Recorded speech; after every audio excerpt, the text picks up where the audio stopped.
கர்த்தருடைய பரிசுத்த நாமத்துக்கு ஸ்தோத்திரம். பயப்படாதே சிறுமந்தையே. ஆமென். சிறுகூட்டமாக இருந்தாலும் எங்களை நடத்துகிறவர் கர்த்தர் பெரியவர். அதனால் ஆரம்பத்திலே நான் இந்த இடத்துல இருக்கிற எல்லா ஊழியர்களை பார்க்கிலும் வயதிலும் சரி, அனுபவத்திலும் சரி, ஞானத்திலும் சரி குறைவுள்ளவன். தவறுகள் இருந்தால் வேத வசனத்தின் அடிப்படையிலே நான் தவறாக ஒரு வார்த்தை ஏதும் இந்த இடத்திலே பேசுவேன். ஆனால் இன்றில் இல்லை, கர்த்தர் இதுவரைக்கும் என்னை கூட்டிக் கொண்டு போகிறாரோ அதுவரைக்கும் நீங்கள் தாராளமாக என்னிடத்தில் வந்து லெனின் பிரதர், இந்த வசனம் இப்படி சொல்லுது, நீங்கள் இப்படி சொல்லியிருக்கிறீங்க இது என்று சொல்லி என்னை நீங்கள் தாராளமாய் திருத்தலாம். நான் இது தேவ சமூகத்திலிருந்து நான் வந்து சொல்கிறேன். ஒருவேளை கழுதையை கொண்டே ஆண்டவர் பேசுகிற நல்ல அப்பா, அவர் என்னை கொண்டு கர்த்தருடைய சித்தத்தின்படி அவர்களோடு பேசுவாரானால், அது உங்களுக்கு ஒரு ஆசீர்வாதமாக இருக்குமானால், தொடுமானால், அதை உங்களை விடுதலையாக்குமானால், நீங்கள் அதை என்னிடத்தில் சொல்லாதபடிக்கு அந்த ரங்கத்திலே கர்த்தருக்கு நன்றியை செலுத்துங்க, அவரை மகிமைப்படுத்துங்க. ஆமென். இன்றைய நாளும் இன்றைக்கு எங்களுடைய முதலாவது என்னுடைய பலிபீடத்திலே நின்று ஐரோப்பா தேசத்திலே கர்த்தருடைய வார்த்தையை நான் எடுப்பதற்கு கர்த்தர் என்னை கிருபை செய்திருக்கிறார். அதனால் இந்த முதலாவது நாளிலே ஒரு சாட்சியோடு கூட இடைப்பட்ட செய்தியாய்த்தான் இது இருக்கும். அதனால் இந்த செய்திக்கு தலைப்பு எப்படி இருக்கும் என்றால், வாக்குறுதியா வாக்குத்தத்தமா, வாக்குறுதியா வாக்குத்தத்தமா. இந்த இரண்டு வார்த்தைகளையும் நாங்கள் கேட்கும் போது கிட்டத்தட்ட ஒரே மாதிரியாக தான் இருக்கும், ஒரே மாதிரி தான் இருக்கும். வாக்குறுதி வாக்குத்தத்தம் என்ன எல்லாம் ஒன்றா தானே இருக்கு. அதனால முதலாவது வாக்குறுதி என்றால் என்னன்னு நாங்கள் பார்ப்போம். வாக்குறுதி யாரால் யாருக்கு கொடுக்கப்படுகிறது? வாக்குறுதி மனிதனுக்கு கொடுப்பது. அது மனிதன் இறைவனுக்கு முன்னாலே நின்று வாக்குறுதிகளை நிச்சயமாய் அறிக்கையிடக்கூடிய வாழ்க்கையெல்லாம் வாக்குறுதிகள். நான் ஆண்டவரை இப்படி செய்வேன், உமக்காக ஓடுவேன், உமக்காக நிற்பேன், இதை நான் உங்களுக்காக வைராக்கியம் பாராட்டுவேன் என்று மனிதன் கடவுளுக்கும் வாக்குறுதி கொடுக்கலாம். மனுஷனுக்கும் நாங்கள் அந்த வாக்குறுதிகளை கொடுக்கலாம். உதாரணமாக இந்த வாக்குறுதிகளை நாங்கள் அதிகமானோர் தாய் தகப்பனாக இருக்கிறோம். திருமண உடன்படிக்கையிலே நாங்கள் மனைவிக்கு வாக்குறுதியை கொடுப்போம். மனைவி எங்களுக்கு வாக்குறுதி கொடுப்பாங்க. எல்லா காரியத்திலும் நான் உண்மையாக இருப்பேன், கடைசி வரைக்கும் நான் உன்னோடு இருப்பேன், உன்னை அவமானப்படுத்த மாட்டேன், நன்மையானாலும் தீமையானாலும் சாவானாலும் வாழ்வானாலும் எல்லாவற்றிலும் நான் உண்மையாக இருப்பேன். இது ஒரு கணவன் மனைவிக்குள்ளே இருக்கிற ஒரு உடன்படிக்கை, ஒரு வாக்குறுதி. அல்லது ஒரு அப்பா, இந்த இடத்துல அப்பா அம்மா கூட அப்பா தன்னுடைய பிள்ளைகளுக்கு ஒரு சில வாக்குறுதிகளை கொடுப்பாங்க. நீ பயப்படாத, அப்பா இருக்கிறேன், அப்பாட்ட இதையும் கேளு, படி, உன்னால் எல்லாம் முடியும் என்றெல்லாம் வாக்குறுதிகளை நாங்கள் கொடுத்து கொண்டே இருக்கிறோம். இந்த உலகத்தில் அது ஆண்டவரை அறிந்த பிள்ளைகளாக இருந்தாலும் சரி, ஆண்டவரை அறியாத ஜனங்களாக இருந்தாலும் சரி, இந்த வாக்குறுதிகளுக்கு குறைவில்லை. அதை நாங்கள் காணக்கூடியதாக இருக்கிறது. அம்மாவும் அப்படித்தான். அம்மாமார் எத்தனையோ பேர் வாக்குறுதிகளை கொடுத்து கொண்டே இருப்பாங்க, நம்பிக்கைக்குரிய வார்த்தைகளை சொல்லிக்கொண்டே இருப்பாங்க. நல்லது அது. ஆனால் இப்படிப்பட்ட அம்மாவோ அப்பாவோ மனைவியோ கணவனோ அண்ணனோ தம்பியோ, ஏன் அக்காமார் கூட தம்பிமாருக்கு பிறநாள வார்த்தைகளை சொல்வார்கள். அக்காமார் கூட அப்படித்தான் இருக்கிறார்கள். என்றால் வாக்குறுதியை கொடுத்து கொண்டே இருப்பாங்க. ஆனால் எங்கள் வாழ்க்கையிலே நாங்கள் காணக்கூடிய அதிக நேரத்திலே வாக்குறுதிகள் நிறைவேறப்படுவதாய் நாங்கள் காண முடியாது. அது எங்கள் சொந்த வாழ்க்கையாக இருக்கலாம், மற்றவருடைய வாழ்க்கையாக இருக்கலாம், நாங்கள் யாரையும் அதை பார்க்கலாம். உதாரணமாக நாங்கள் இப்போ எங்கள் அம்மாவோ எங்கள் அப்பாவோ உதாரணத்துக்கு நான் இந்த காணி உனக்காக, அது உனக்குத்தான் மகனே, உனக்குத்தான் என்று சொல்லி போட்டு இருப்பாங்க. அந்த அம்மாவுக்கும் அந்த பெத்த பிள்ளைக்கும் ஏதாவது ஒரு முரண்பாடு, ஏதாவது ஒரு கசப்பு வரும்போது அப்படியே அந்த வாக்குறுதி மாறுகிறதை நாங்கள் காணக்கூடியதாக இருக்குது. அது வேலைகளுடைய சொந்த வாழ்க்கையிலே அது நடந்திருக்கலாம். இந்த பிள்ளைக்கு என்று கொடுப்பாங்க, வாக்குறுதி கொடுப்பாங்க, ஆனால் இன்னொரு பிள்ளைக்கு அதை அந்த பிள்ளைக்கு தெரியாமலே அதை தாரை வார்த்து விடுவார்கள். இது தாய் தகப்பன் எத்தனையோ காரியங்கள், கணவன் மனைவிக்கு இடையிலே வாக்குறுதி. ஆனாலும் ஒரு சில எத்தனையோ காரியத்தை நாங்கள் கேள்விப்படுகிறோம். செய்திகளை பார்க்கும்போது எத்தனையோ நாங்கள் கேட்கக்கூடாத படிக்கு எத்தனையோ காரியங்கள், மனைவியினுடைய முடிவுகள், கணவனுடைய முடிவுகள் எல்லாம் மாறி மாறி மாறி இந்த உலகத்திலே நடந்து கொண்டிருக்கிறது. இன்பத்திலும் துன்பத்திலும் கடைசி வரைக்கும் உன்னோட தான் இருப்பேன். ஆனால் டிவோர்ஸ் எடுத்துட்டு இருக்கிற ஜனக்கூட்டங்களும் இருக்கு. அது கிறிஸ்தவர்கள் என்ற ஒரு போர்வையை போத்தி கொண்டு இருக்கிறவர்களும் இருக்கு. நாங்களும் குறைவு பற்றவர்கள் அல்ல என்ற அளவுக்கு இன்றைக்கு உலகம் போய்கொண்டிருக்கு. அதனால இந்த வேதாகமத்திலிருந்து ஒரு மனிதனை நாங்கள் பார்க்க போறோம். முதலாவது, அதாவது வாக்குறுதியை குறித்து நான் என்னுடைய முதலாவது செய்தி சாட்சியோடு கொண்டு போகிறேன். ஒரு சில நேரம் 5 நிமிஷம் கூடும், தயவாய் மன்னித்துக் கொள்ளுங்கள். வேதாகமத்திலே எடுத்துக்கொள்வோம், எல்லாருக்கும் இலகுவாக. ஆதியாகமம் 53வது பக்கம் எடுக்குவா பட்டாக்கன்று ஈஸி. அதிகாரத்தை சொல்லல இல்லையா? ஆதியாகமம் 53வது அதிகாரம், 53வது பக்கம், 40வது அதிகாரம், 23வது வசனம் வாசிங்க. ஆனாலும் பானபாத்திரக்காரனின் தலைவன் யோசேப்பை நினையாமல் அவனை மறந்து விட்டான். ஆமென். இந்த சம்பவத்தை குறித்து நாங்கள் அநேக செய்திகளிலே கேட்டிருப்போம். யோசேப்பு ஒரு சொப்பனத்தை காண்கிறான். எத்தனையோ விதமான மன அழுத்தங்கள் போராட்டங்கள் மத்தியிலே சிறைக்கு அவன் அங்கே இருக்கும்போது இவர்கள் வந்து கனவை சொல்லும்போது அவனுக்கு நன்மையை சொல்லுகிறான். நீ திரும்பவும் நீ இழந்ததை அந்த இடத்துல நிற்பாய் என்று சொல்லி, அதுக்கு மேலே வாசித்தால் அந்த அதிகாரத்தை நீங்கள் வீட்டிலே போய் வாசித்தால் அதை உங்களுக்கு விளக்கமாக இருக்கும். நீ என்னை நினைவு கூறு, நான் இந்த இடத்திலே இருப்பது, யோசிப்பு சொல்றான், நான் ஒரு குற்றமும் செய்யல.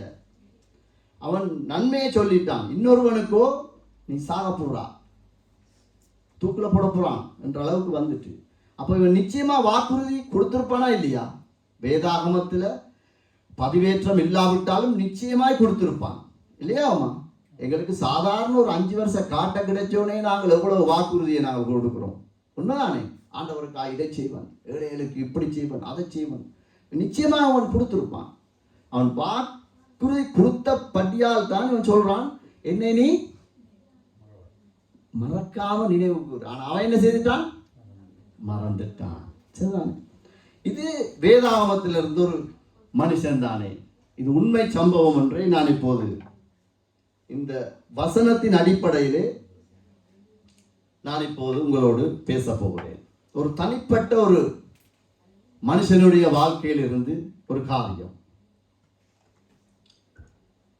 அதாவது ஒரு வாலிபன், ஒரு வாலிப பெண், இருவரும் தாய் தகப்பனுக்கு, அதாவது தாய் தகப்பனுடைய விருப்பத்துக்கு மாறாக திருமணத்திலே ஈடுபடுகிறார்கள். அவர்கள் சந்தோஷமாய் வாழுகிறார்கள். ஒரு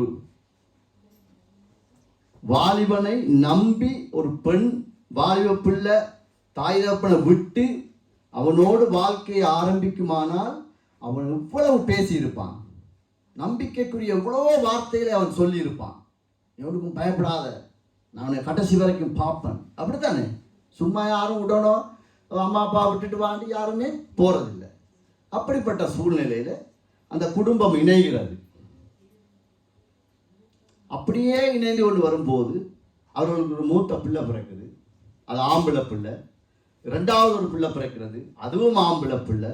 மூன்றாவது ஒரு பிள்ளை பிறக்கிறது, அதுவும் ஆம்பளை பிள்ளை. நான்காவதாய் பிறக்கிறது, அது ஒரு பொம்பளை பிள்ளை. ஐந்தாவதாய் ஒரு பிள்ளை பிறக்குது, அதுவும் ஆம்பளை பிள்ளை. இந்த கடைசியாய் பிறந்த மகன் வளருகிறான். அவனுக்கு கிட்டத்தட்ட 3 வயது. 3 வயது நிறைவாக முன்னதாகவே அந்த தகப்பன் மரித்து போகிறான். யாரு? அம்மா அப்பா விட்டுட்டு வா, நான் உன்னைய பாப்பன், நான் வாழ வைப்பன், என்னென்றாலும் நான் உனக்காக செய்வன் என்று சொன்ன அந்த தகப்பன் மரித்து போகிறார். அவர் எப்படி மரிக்கிறார் என்றால், விபத்தில் அல்ல, வியாதியில் அல்ல, இல்லாட்டி வேறு யாரும் அவர்களை குத்தி கொலை செய்தல்ல. அவர் தன்னைத்தானே மாய்த்துக் கொள்கிறார். தற்கொலை என்னும் காரியத்தை அவர் செய்து மரிக்கிறார்.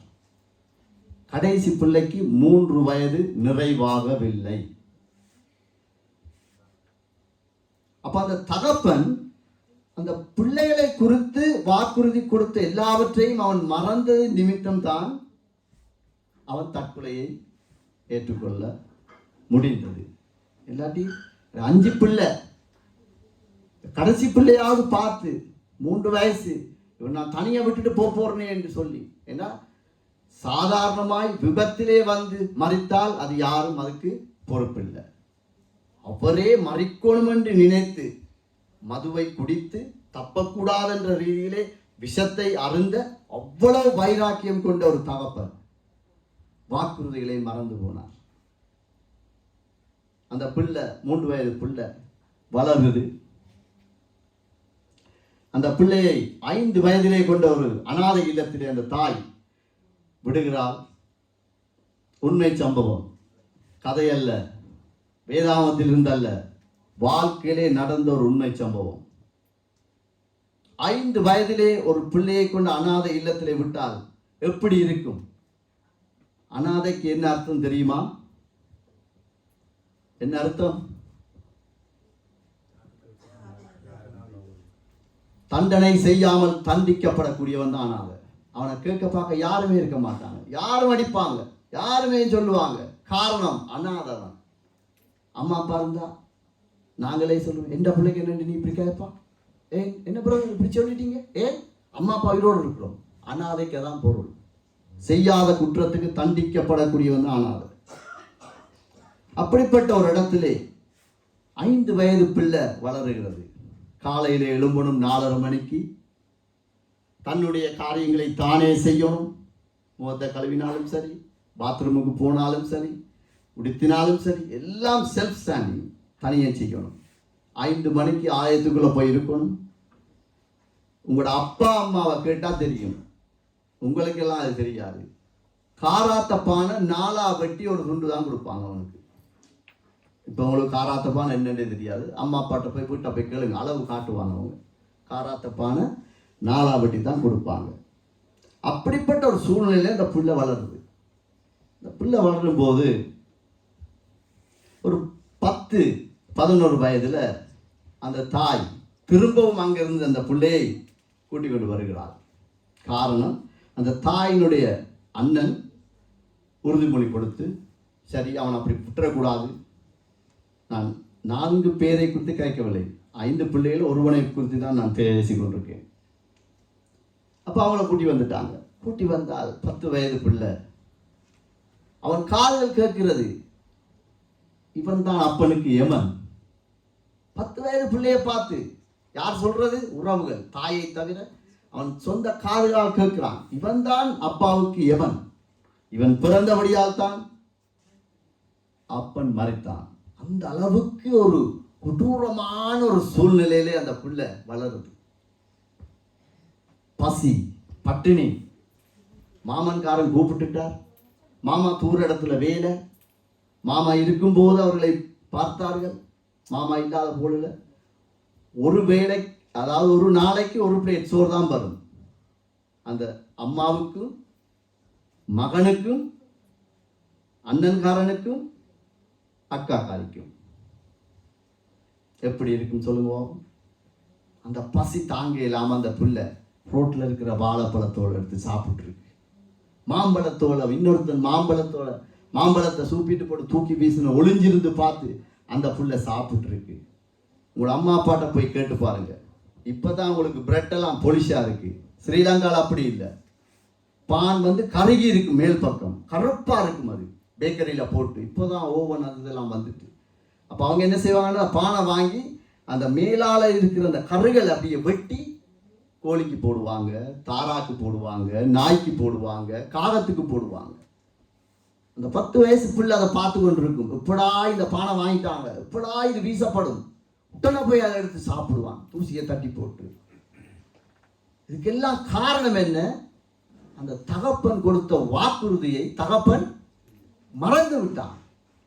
தகப்பன் ஒருவேளை அவமானத்திலே தாங்க முடியாமல் மறைத்தது அவனுக்கு நியாயமா இருக்கலாம், அந்த அப்பாவுக்கு அது நியாயமா இருக்கலாம். இந்த அவமானத்தை என்னால் தாங்க முடியாது, ஆனால் பிள்ளைகளுக்காய் என் மனைவிக்காய் நான் கொடுத்த வாக்குறுதியை மறந்து விட்ட ஒரு தகப்பனுடைய அந்த செயலின் விளக்கிறேன் தான் இந்த மகனுடைய வாழ்க்கை.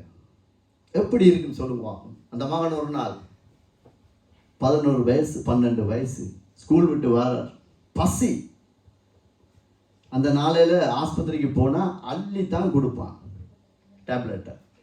மஞ்சளும் நீலமும் போட்ட ஒரு கூல்ஸே அதிகமாக கொடுப்பாங்க, கேப்சூல்னு சொல்லுவாங்க. ஸ்கூல் விட்டு வாரான், ஆம்பிளப்பில் அந்த வெள்ளையா ஒரு பார்சல் இருக்கு, எடுத்து பார்க்குறார். டேய் குளிச வடிவா இருக்கு, பசி, என்ன செய்யறது? அக்காட்ட கொண்ட காட்டினா பிரச்சனை வரும். என்ன செய்வோம், பசிக்குது. அப்படியே வாயில் போட்டு பைப் தண்ணி எடுத்து மழை குடிச்சிட்டு ஆள் போயிடுச்சு. போய் நித்திர மாட்டு குறைஞ்சது 20 குளிசை இருந்திருக்கும். பசியின் காரணம் தான், வேற ஒன்றும் இல்லை. அடுத்த நாள் அவன் எழும்புறான், வளமை போல அவனுக்கு ஒன்றுமே நடக்கல. அப்படியே இந்த காலங்கள் ஓடிக்கொண்டே இருக்கு. அப்ப ஒரு பிள்ளையினுடைய ஒரு தாக்கம், அவனுடைய ஏழ்மை அல்லது அவனுடைய பசி, அவனுடைய அவமானம், அவனுடைய நிந்தை, அனாதை என்ற ஒரு ஸ்தானத்தை அடைந்ததுக்கு காரணம் அந்த தகப்பன் தான் கொடுத்த வாக்குறுதியை மறந்ததினால் தான். நிச்சயமாய் சொல்லப்படும் சம்பவத்தை பார்க்கும்போது. அதனால நாங்கள் வாக்குறுதியை கொடுக்கிறவர்களை நாங்கள் நம்பி இருக்கிற எத்தனையோ பேர் ஏமாற்றம் அடைகிறோம். எத்தனையோ பேர், அது சபையா இருக்கலாம், சபைக்கு வெளியால் இருக்கலாம், எத்தனையோ பேர். அதனால இந்த தனிப்பட்ட மனுஷனுடைய வாழ்க்கையை நான் உங்களுக்கு இந்த இடத்துல ஞாபகப்படுத்தி இருக்கிறேன். இப்ப பார்ப்போம், வாக்குத்தத்தம் என்றால் என்ன?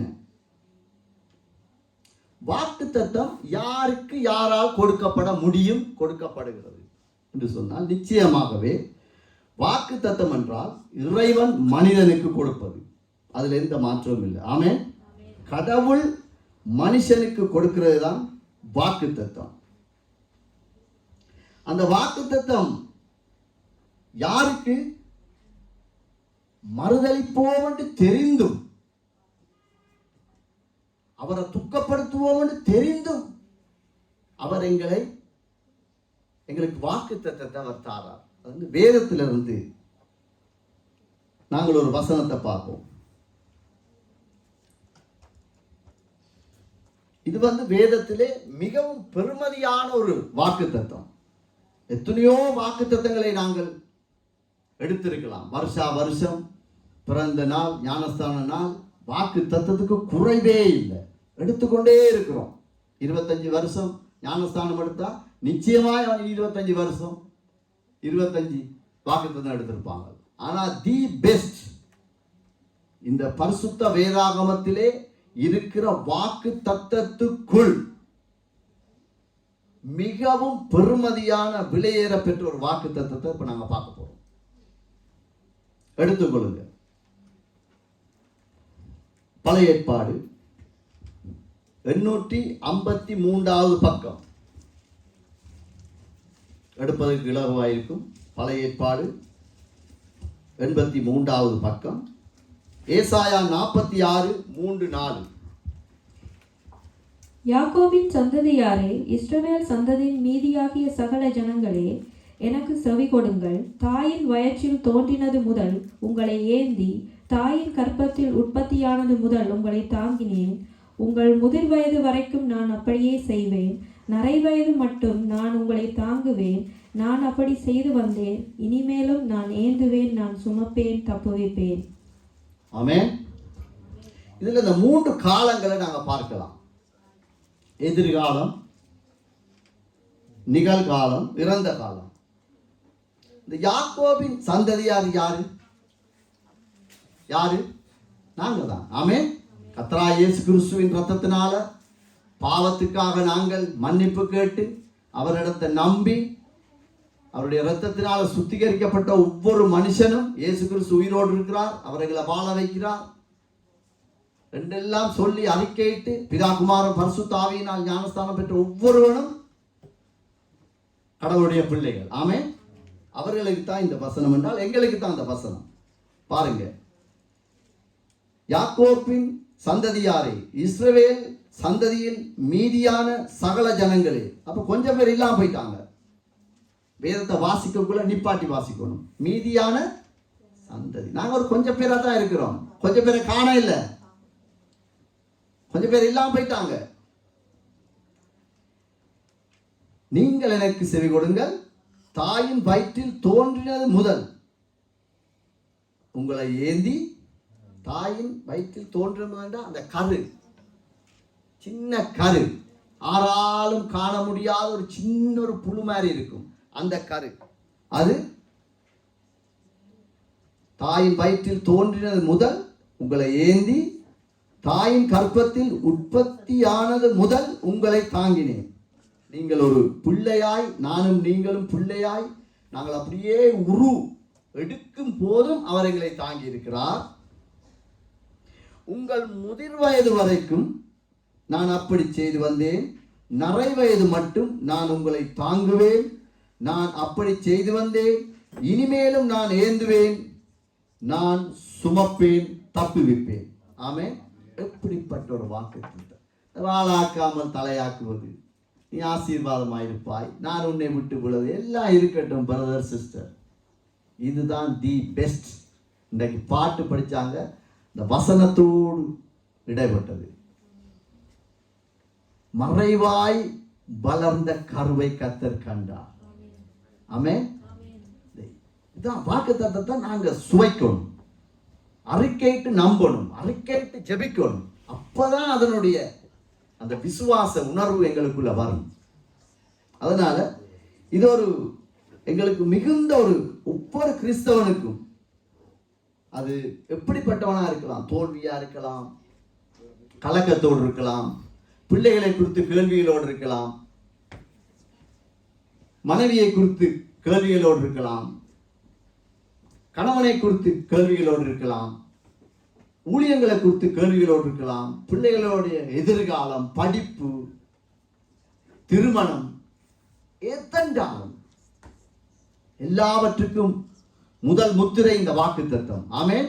காரணம், எங்கள் கருவை கர்த்தர் கண்டார். இந்த எத்தனையோ பேர் உயிரோட இல்லை, ஆனா எங்களை கண்டபடியாது. ஆண்டவர் சொல்றான், நான் உங்களை பார்த்திருக்கிறேன், நரை வயது வரைக்கும் நான் உன்னை சுமப்பேன். அங்க பயப்பட தேவையில்ல. ஐயோ 60 வயசாச்சு, இந்த பிள்ளைகளை நீங்க பார்க்குமா? நோ, கர்த்தர் கொடுத்ததுதான். ஆமென். இன்னொரு வார்த்தை நம்ம பார்ப்போம். 856 பழைய ஏற்பாடு எடுப்பதற்கு இலகுவாயிருக்கும். பைபிள் வச்சிருக்கிற எல்லாரும் எடுத்துக்கொள்ளுங்க. 856 பழைய ஏற்பாடு. ஏசாயா 49:15. ஸ்திரீயானவள் தன் கர்ப்பத்தின் பிள்ளைக்கு இறங்காமல் தன் பாலுகனை மறப்பாளோ? அவர்கள் மறந்தாலும் நான் உன்னை மறப்பதில்லை. ஆமென். பாருங்க, மறப்பாளோ? மறப்பால். நிச்சயம் எத்தனையோ காரியங்களை நாங்கள் பார்க்கிறோம். அது நாங்கள் இந்த மற்றவர்களுடைய காரியத்தை பார்க்கும்போது எங்களோட சொந்த வாழ்க்கையை நாங்கள் ஆராயும் போது எத்தனை தடவை எங்கள் அம்மாமார் எங்களை மறுதளிச்சிருக்காங்கன்றதை நாங்கள் ஞாபகப்படுத்தி ஆண்டவருக்கு நாங்கள் நன்றி சொல்லணும். ஏன் தெரியுமா? இந்த வார்த்தை எங்களுக்குள்ளே உறுதிப்பட்டிருக்கிறது. கர்த்தர் இந்த வார்த்தையை இந்த எழுதி வைத்ததுக்கு காரணம் எங்களை திடப்படுத்த. நாங்கள் சோர்ந்து போகிறதுக்கு இல்லை. இந்த உலகத்திலே முதல் உறவு யார் எங்களுக்கு? அம்மா. அதுக்கு பிறகுதான் அப்பா. நீங்கள் யாரையும் எடுத்துக்கொண்டு போவோம், மிருகமாக நாய்க்குட்டியா பூனைக்குட்டியா, முதலாவது தி பெஸ்ட் மம்மா, அம்மா. அவர் சொல்றார், மறந்தாலும் நான் உன்னை மறவேன். அப்படிப்பட்ட ஒரு நல்ல தகப்பன், அப்படிப்பட்ட ஒரு நல்ல தகப்பன். நாங்கள் கலங்க வேண்டியது அவசியமே இல்லை. பிள்ளைகளை குறித்து, எதிர்காலங்களை குறித்து, படிப்பை குறித்து ஆண்டவர் எங்களுக்கு எழுதி வைச்சதே இல்லை. அவர் எங்களுக்கு கொடுத்த வாக்கு தத்தத்தை நாங்கள் அதிகாரத்தோடு சுதந்திரத்துக் கொள்ள வேண்டும் தான் அவருடைய விருப்பம். இன்னொரு வார்த்தையை நாங்கள் பார்ப்போம். பழைய ஏற்பாட்டில் 939வது பக்கம்.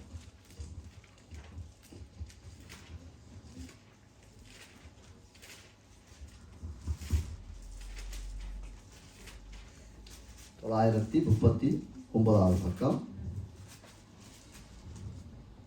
எரேமியா 46:28 வாசிங்க.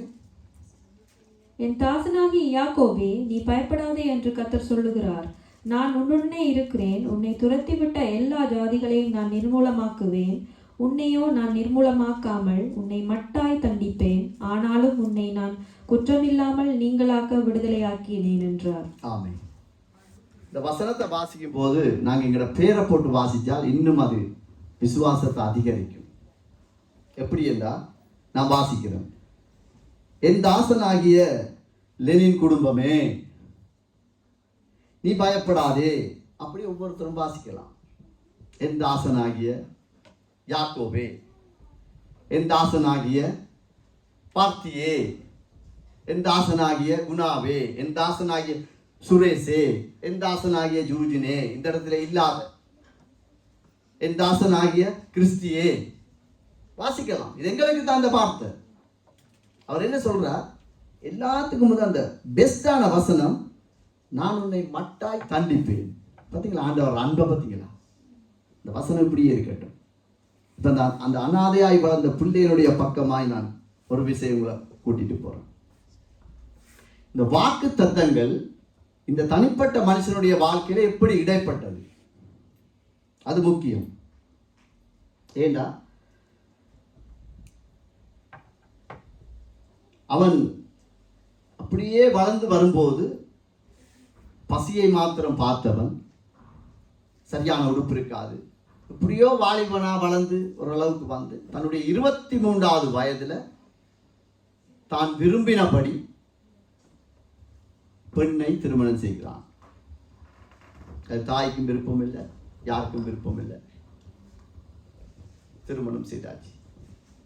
அந்த வாலிபனுக்கு 23 வயசு, அந்த வாலிப பிள்ளைக்கு 18 வயது நிறைவாய் முடியவில்லை. அந்த சூழ்நிலை அவன் அப்படி ஆக்கிட்டு, அப்படியே அவர்கள் வாழ்ந்து கொண்டிருக்கும் போது கனகாலம் செல்லவில்லை. சரியாக 1.5 வருஷத்துக்குள்ள அந்த 2 குடும்பமும் அவனை கைவிட்டுட்டு, நீங்க கல்யாணம் கட்டினீங்க, நீங்களே பார்த்துக்கொள்ளுங்க. 6 மாத குழந்தையோடு அவன் ரோட்ல வந்து நிற்கிறான். வீட்டில் இருக்க விருப்பம் இல்லாடி வெளியா போ. யாரு நிற்பா? பிச்சைக்காரன் கூட நிற்க மாட்டான். ரோட்டில் பிச்சை எடுக்கிறவங்க கூட ₹1 கொடுத்தா தூக்கி எறிவான், போ தேவையில்லைன்னுவான். அப்போ யாரும் இருக்க மாட்டாங்க.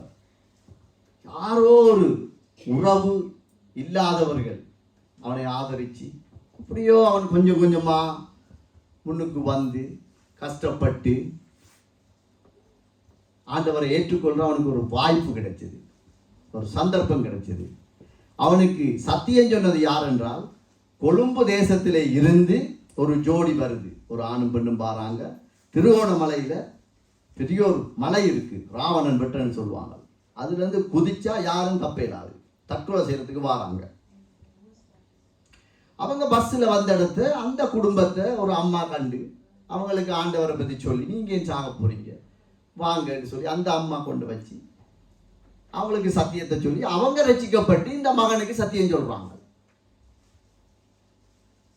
அப்ப இவருக்கு பயம். இப்ப என்னன்னு சொன்னால் இவர் ரோமன் கத்தோலிக்கத்துல உருவாக்கப்பட்ட ஒரு பிள்ளை, கோயில்ல மணி அடித்தவர், பீடங்களை ஆயத்தப்படுத்துகிறவர், ஒஸ்தி வைனெல்லாம் இவர் தான் வைப்பார். ஆனா அந்த பிள்ளை 15-16 வயசுல அப்ப அந்த தேவ பக்தியும் கொஞ்சம் இருக்கு, ஒரு பயம். இவருடைய நோக்கம் என்னன்னா இந்த தரத்துல இருந்து வெளியே வந்துடும். நான் சின்னன்ல இருந்து பார்த்தது என்ன பசியும் பட்டினியும் தான், வேற ஒன்றும் இல்லை. இவருடைய கனவு முழுக்க என்ற சொந்த காசுல ஒரு ராத்த பானை வாங்கி தனியாக சாப்பிடணும் என்ற அவருடைய நிலைமை தான். அவருடைய தகுதிக்கேற்ற மாதிரி தான் அவருடைய எண்ணம் இருந்தது. ஒரு 5 முட்டையை வாங்கி தனியாக சாப்பிடணும் அவிச்சு, அவதான் அவருக்கு பெரிய கோடீஸ்வரன் என்ற எண்ணம்.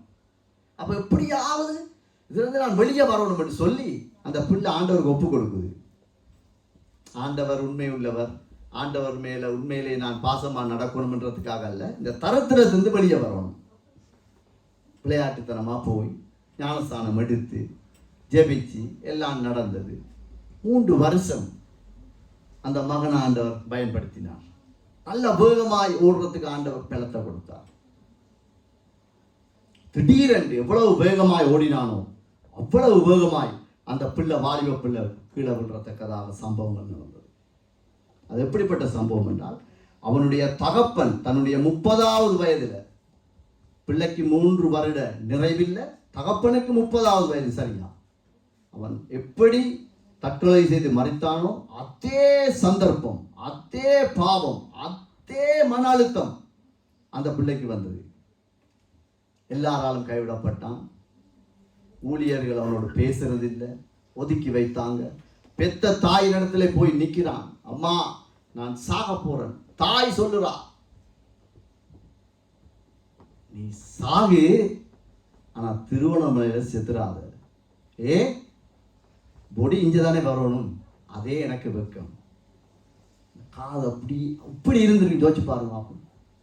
தவறிட்டான், பிளவிட்டுட்டான். இந்த வசனம் அந்த இடத்துல இடைப்பட்டது அவனுக்கு தெரியல. தாய் உன்னை மறப்பான். அவன் பிறந்தவுடன் 5வது ஆம்பளை பிள்ளைன்னு எப்படி எல்லாம் அவனுக்கு வாக்குறுதி கொடுத்துருப்பாங்க. உன்னை நான் நல்லா வளர்ப்பேன், நல்லா படிப்பிப்பேன், என்ன வந்தாலும் தாங்குவேன், ரத்தத்தையே உனக்கு பாலாய் தாரணை எல்லாம் சொல்லி வளர்த்துருப்பாங்க. அவன் செய்த ஒரு தவறு, பிழைதான். எல்லாரும் கைவிடப்பட்டு 30 வயது வாலிபன் தனி மனிதனாய் நிற்கிறான். எப்படி இருக்கும்னு யோசிச்சு பாருங்க. படித்த ஃப்ரெண்ட்ஸ் கதைக்கிறது இல்லை, அண்ணன் தம்பி அக்கா ஓற்றுவரும் இல்லை, சகலரும் தனி மரம் என்றால் தனி மரம் தான். சாவுமா வேணாமா, வெக்கம், ஊழியம் செஞ்சிட்டோமே, இப்படியெல்லாம் நடந்துட்டு சாவர தவிர வேற வழி இல்லையே என்றெல்லாம் போராடி கொண்டிருக்கிறான். ஆனாலும் பரலோகம் அனுமதிக்கல. பரலோகம் அவனை விட்டு கொடுக்கவே இல்லை. இந்த வாக்கு தத்தங்கள் அவனுக்கு அப்ப தெரியாது. ஏதோ எங்கேயாவது ஒரு வசனத்தை கேட்டிருக்கலாம், ஆனா கர்த்தர் அவனை விட இல்லை. எத்தனையோ பாடுகள், கண்ணீர்கள், அவமானங்கள், எல்லாவற்றிலும் அவன் அப்படியே எல்லா மனுஷரும் ஒதுக்கினாங்க. ஆனா கர்த்தர் அவனை ஒதுக்கல. ஆனா அவனுக்கு தெரியவும் இல்லை இது ஆண்டவர் என்ன செய்ய போறான் இல்லை. ஆனா அவனுக்குள்ள இருந்த ஒரு பாரம், இந்த பிள்ளைகளை பார்க்கும்போது பிள்ளைகளை விட்டுட்டு நான் போயிடக்கூடாது. ஏண்டா அவன் அந்த அநாதை இல்லத்திலே இருந்ததை அவனுக்கு ஞாபகம் வந்திருக்கு. அதே நான் இப்படியெல்லாம் இருந்தனே, இப்படியெல்லாம் சாப்பிட்டனே, தாராக்கு போடுற பான் துண்டு எடுத்து சாப்பிட்டனே, மற்றவன் வாழைப்பழத்தோலை தூக்கி எறியக்குள்ள அதை பார்த்து சாப்பிட்டனே, மற்றவன் மாம்பழத்தை அப்படியே வாயில இழுத்து சூப்பி போட்டு தோலை வீசக்குள்ள எடுத்து சாப்பிட்டனே, இதைத்தானே இந்த பிள்ளை நாளைக்கு சாப்பிடும் என்று அவனுக்குள்ள ஒரு பயம். இப்படியாவது நான் வாழணும் போராடி பார்க்கிறான். ஒருவரும் அவனுக்கு கை கொடுக்கல. தனி மரம். அவன் செய்தது பிழைதான். எந்த தாயும் எந்த தகப்பனும் எந்த ஃப்ரெண்ட்ஸ்மாரும் ஏற்றுக்கொள்ள முடியாத ஒரு காரியமா. ஓகே, ஆனாலும் மன்னிப்பதற்கு ஒரு மனிதன் இல்லை அவனுக்கு. அப்படிப்பட்ட சூழ்நிலையிலே காலங்கள் அப்படியே ஓடிக்கொண்டிருக்கு, கொஞ்சம் கொஞ்சமா போய்கொண்டிருக்கு. அவன் ஒரு கட்டத்துல திரும்பவும் ஆண்டவர்கிட்ட போய் மன்னிப்பு கேட்கிறான். ஆண்டவரே, நான் செய்த பிள்ளை, எனக்கு இரக்கத்தை தாங்க. படிப்படியாய் படிப்படியாய் படிப்படியாய் அவனை உயர்த்தி கொண்டே வந்தார். இந்த வாக்கு தத்தத்தினுடைய உயிர் இருக்கு, கடவுளுடைய வார்த்தைக்கு உயிர் இருக்கு. அது சாதாரண வார்த்தை இல்லை. அவன் ஞானஸ்தானம் எடுக்கும்போது அவனுக்கு கொடுக்கப்பட்ட வாக்கு தத்தம், நான் உன்னை விட்டு விலகுவதும் இல்லை, உன்னை கைவிடுவதும் இல்லை. அந்த வசனத்தின்படி இன்று வரைக்கும் கர்த்தர், பிரச்சனை இருக்கு, மன அழுத்தம் இருக்கு, எத்தனையோ காரியங்கள், அத்தனை இருந்தாலும் கர்த்தர் அந்த மகனோடு இருந்தார். மகனுக்கு இது அவ்வளவு பெருசா ஆண்டவர் தான் இதை நடத்துறாருன்னு இல்லை, நல்லா வருது, கொஞ்சம் ஆக்களினைய பார்க்குறாங்க, மதிக்கிறாங்க, அப்படி எல்லாம் நடந்து கொண்டிருக்கு. அப்ப இந்த வாக்குறுதி, ஆண்டவர் கொடுத்த வாக்குறுதி உயிராய் இருந்தபடியால் தான், உண்மையாய் இருந்தபடியால் தான் கொஞ்சம் பேராவது மிஞ்சி இருக்கிறோம். இல்லாட்டி எங்களுக்கும் எத்தனையோ வாக்குறுதிகள் ஆட்கள் தந்தாங்க தான்.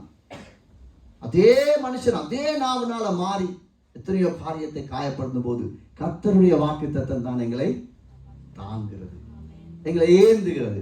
இப்ப வாசிங்க திருப்பி அந்த வார்த்தையை. எரேமியா 46:28. என் தாசனாகிய யாக்கோவே, நீ பயப்படாதே என்று கர்த்தர் சொல்லுகிறார். நான் உடனே இருக்கிறேன். உன்னை துரத்திவிட்ட எல்லா ஜாதிகளையும் நான் நிர்மூலமாக்குவேன். உன்னையோ நான் நிர்மூலமாக்காமல் உன்னை மட்டாய் தண்டிப்பேன். ஆனாலும் உன்னை நான் குற்றம் இல்லாமல் நீங்களாக விடுவதில்லை என்கிறார். ஆமென். மட்டாய் தண்டித்தாரா இல்லையா? தண்டித்தார் அந்த வாலிப பிள்ளைய. அவன் பட்ட அவமானத்துக்கு எத்தனையோ வலிகள், எத்தனையோ மன அழுத்தங்கள் எல்லாம் நடந்தது. ஆனால் ஆண்டவர் பாருங்க, மட்டாய் தண்டித்தார். இந்த மட்டாய் தண்டித்தார் என்ற வசனத்தை உலக பிரகாரமாய் பார்த்தால், ஒருவன் தவறு செய்தால் அவனுடைய தண்டனை காலம் அவனுடைய நல் நடத்தையை பார்த்து குறைக்கப்படுகிறது. அப்படித்தானே நியூஸ்ல பார்க்கிறோம், கேள்விப்படுறோம். 5 வருஷம் ஜெயில் எட்டுவாங்க. என்ன, ஒரு வருஷம் ஒரு பிரச்சனை இல்லாமல் இருக்கானே, ஓகே 3 வருஷமாக்குவோம், தண்டனை குறைக்கப்படுகிறது. அவ்வளவுதான். தூக்கு தண்டனை அவனுக்கு என்று சொல்லுவாங்க. அவனை பார்ப்பாங்க, ஆள் உள்ளுக்குள்ள நல்லா தானே இருக்கு, ஓகே இவர தண்டனையை குறைப்போம் என்று ஆயுள் தண்டனையை கொடுக்கிறாங்க. இது உலகம் கொடுக்கிற மட்டாய் தண்டிப்பது.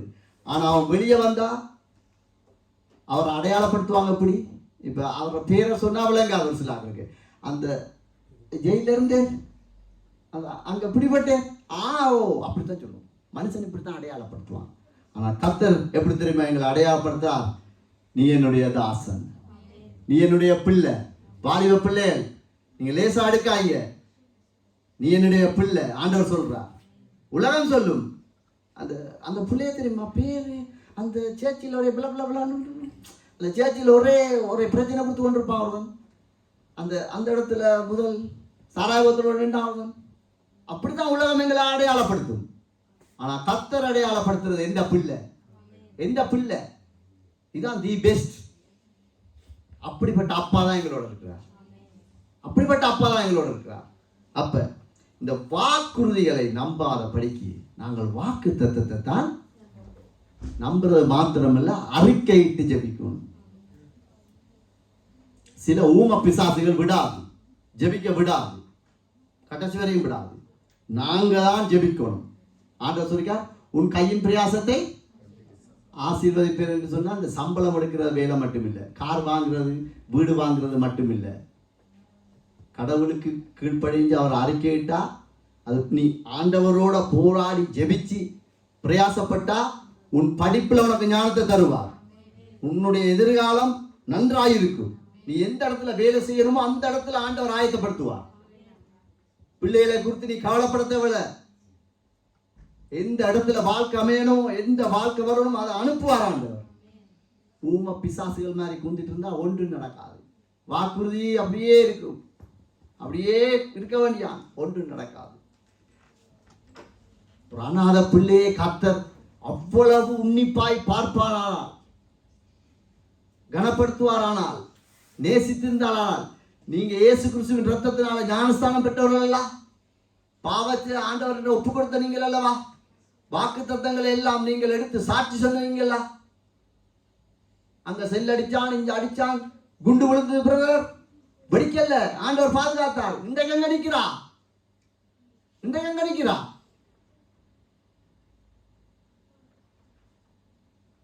வாக்கு தத்தத்தை மறந்துட்டோம். ஆண்டவருக்காக வைராக்கியம் பாராட்டணும். வாசிக்கிறவரை நிப்பாட்டக்கூடாது. அப்பியாசப்படுத்தணும்.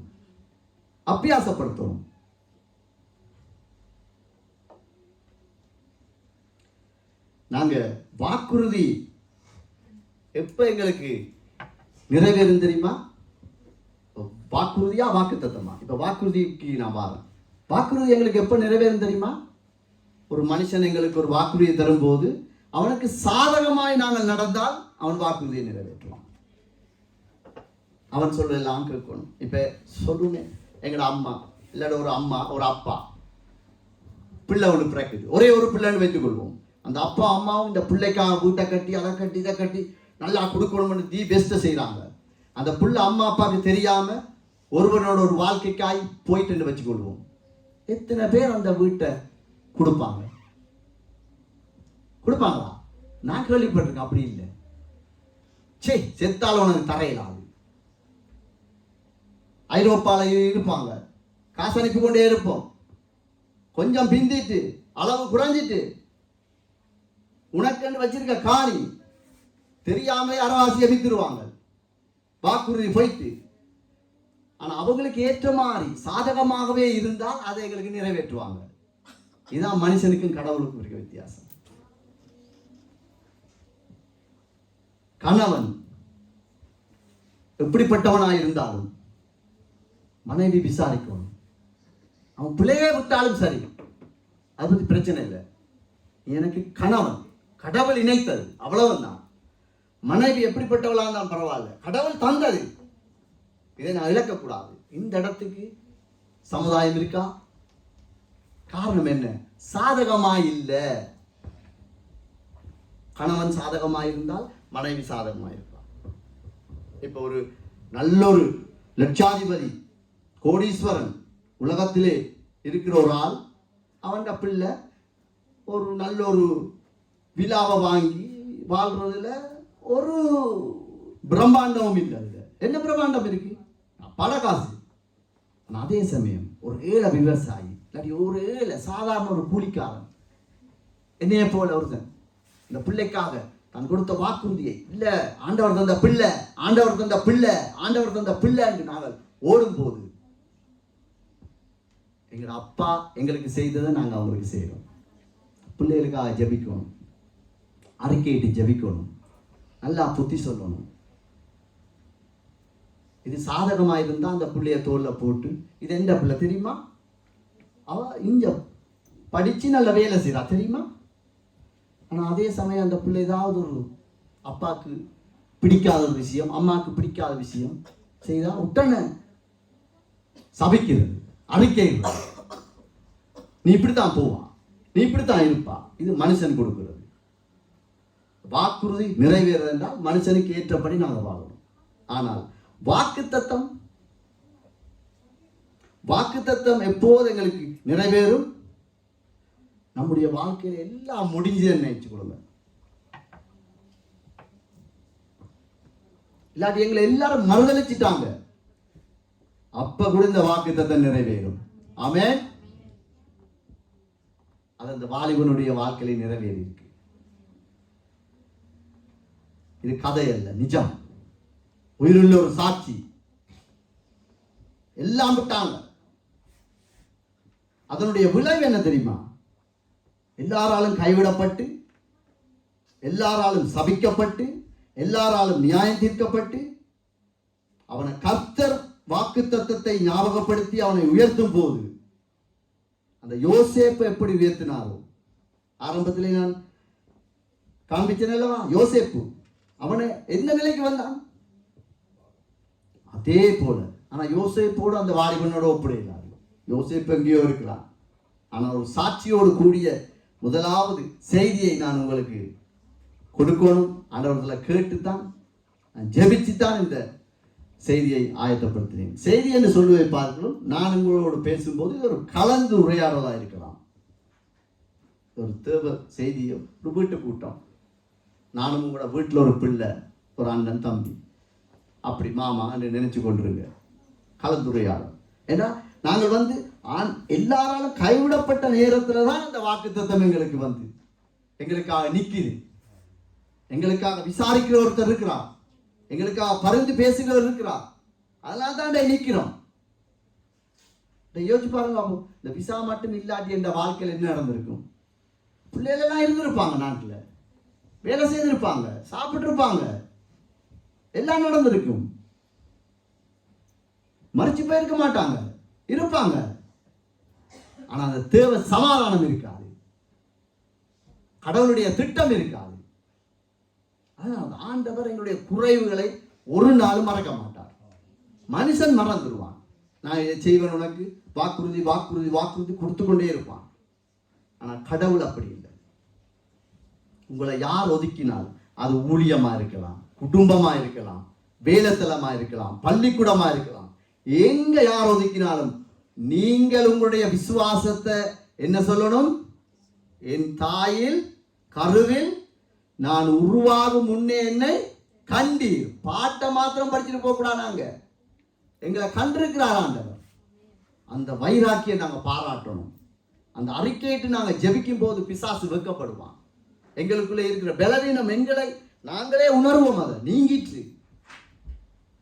இன்றைக்கு நான் இந்த இடத்துக்குள்ள வரும்போதே ஒரு ஆள் தத்துவம் எனக்கு சொன்னது போல இருந்தது. ஆண்டவர் சொன்னார், நான் கேட்டேன், நான் உங்களுக்கு சொல்லல, வடிவாக்கணும். ஒரு ஆள் தத்துவம் என்ற ஆத்துமா எனக்கு சொல்லுது, அனுப்புகிறவர் நான் அல்லவா, போ. இப்படிதான் எனக்கு சொல்லப்படுது. காரணம், அறிக்கைட்டு ஜெபிக்கணும். எல்லாராலும் நிராகரிக்கப்பட்ட ஒரு மனுஷனை தான் ஆண்டவர் எடுத்து பயன்படுத்தி இருக்கிறார். ஆண்டவர் எங்களை நினைக்கும் போது, விசாரிக்கும் போது, கனப்படுத்தும் போது அது என்ன நடக்கும் தெரியுமா? அப்படியே எங்களை சபிச்சாங்க தெரியுமா? எங்களை நிராகரிச்சாங்க தெரியுமா? அவர்களை ஆசீர்வதிக்க எங்களை பயன்படுத்துகிறார். உங்களை சபிப்பாங்க, உங்களை நியாயம் தீர்ப்பாங்க. உங்களுடைய சந்ததியை கொண்டு, என்னுடைய சந்ததியை கொண்டே அவர்களை ஆசீர்வதிப்பார் ஆண்டவர். அப்படிப்பட்ட தெய்வம் அவர், வாக்கு மாறாத தெய்வம். அதனால வாக்குறுதி எப்படியும் இருக்கலாம். அது எந்த மனுஷனும் எங்களுக்கு தரலாம். நீ இந்த இடத்துல வேலை செய்தா உனக்கு இந்த டேலண்ட் இருக்கணும், எக்ஸ்பீரியன்ஸ் இருக்கணும், இல்லாட்டி உனக்கு அந்த வேலை தரையில்லாது. இது வாக்குறுதி. இருந்தா உனக்கு தாங்க. ஆண்டவர் சொல்றான், ஒன்றுமில்லையா உனக்கு, என்னட்டவா, நான் உனக்கு தந்ததை பற்றி பிடித்துக்கொள். அதனால நாங்கள் இந்த நாளிலும் எதிரிகளுக்கு முன் பந்தியை ஆயத்தப்படுத்துகிறது. அவர் சாதாரண தெய்வம் அல்ல, உண்மை உள்ளவன் என எண்ணி நம்புறார். இப்பயும் எங்களை, உங்களை நம்புறார். வாலிபப்புல உங்களை நம்புறார், அம்மாமாரை நம்புறார், அப்பாமாரை நம்புறார், ஊழியர்களை நம்புறார். நம்பித்தான் உங்களுக்கு எனக்கும் பிள்ளைகளை தந்திருக்கிறார். எண்ணி எண்ணி எண்ணி நாங்கள் செய்ய வேண்டிய ஒன்றே ஒன்றுதான், ஆண்டவருடைய வசனத்துக்கு எங்களை தாழ்த்தினால் போதும். ஆமென். புரிஞ்சுதா? வசனம், கர்த்தர் நீதி உள்ளவர். மனுஷன் நியாயம் தீர்க்கிற மாதிரி அவர் நியாயம் தீர்க்க மாட்டார். அப்படி நியாயம் தீர்த்திருந்தால் அந்த அநாத பிள்ளை இன்றைக்கு மறிச்சு இருக்கும். அந்த அநாத பிள்ளையோட இன்னொரு உயிருள்ள ஒரு சாட்சி, 90ஆம் ஆண்டு 3 பேரோட இராணுவத்தினால் கைது செய்யப்பட்டு இருக்கிறார். அவனோடு பிடிபட்ட யாரும் உயிரோடு இல்லை, இதுவரைக்கும் ஒருவரும் இல்லை. அவனோடு அவனுடைய நண்பனும் இருந்தான். அவன் அந்த குடும்பத்திலே உண்மையிலே அந்த இராணுவம் விடுவித்திருக்க வேண்டும் என்றால் அவனைத்தான் விடுவித்திருக்கணும். ஏன் அப்படி எனக்கு நடந்தோ தெரியாது. ஏன்னா அவன் 7 பிள்ளைகளை, அதாவது தங்கச்சி அக்காமார அவன் உழைச்சி காப்பாற்றுற ஒரு வாலிப பிள்ளை. அவனை நம்பி ஒரு குடும்பம் இருக்கு. இந்த பிள்ளை அனாதையாய் இருந்த அந்த பிள்ளை குடும்பத்துல கடைசி பிள்ளை, அது உதவாத பிள்ளை என்று அவன் அப்படியே பார்த்துட்டாங்க. அப்பா செத்ததுனால அவனுக்குள்ள ஒரு குற்ற உணர்வு, யாரை பார்த்தாலும் ஒரு சுயநலமாகவே வாழ்ந்துட்டான்.